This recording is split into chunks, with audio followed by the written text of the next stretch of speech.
maizina ny fivoahana amin'ny krisy ny zava-misy eto amin'ny firenena io nambarandray Véran Renald John André Manampy everin'ity mpitarika ny antoko MF3 FM ity fa ny fampihavanana izay tarihan'ny FFKM ihany sisa ny vahaolana ahafahana mivoaka ao anatin'izao krizy lalina izao. Ny fikambanana atao hoe avitra dia tonga teo Analakely serifinandalo nahita fa ny serisetra tsy vahaolana mihitsy ny erisetra asina lacrymogène bataille fananan'olona sy ny namany na izany naty zany aza dia ny anankiregny koa nanavitraina lasany Tanzanie ny azy ndray avitraina ny azy ka amiko tsy vahaolana zao na tiatsika na sy tiatsika Madagasikara mila fifidianana amiko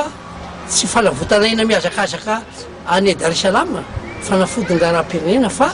ny fanatanterahana ny atao hoe sommet zay efa karakaray ny FFKM ka amiko tsy misy tokony hampiatratra ny FFKM ny aminao ny fampihaonana azy efatra amin'ny rahalahy ny verena ny président.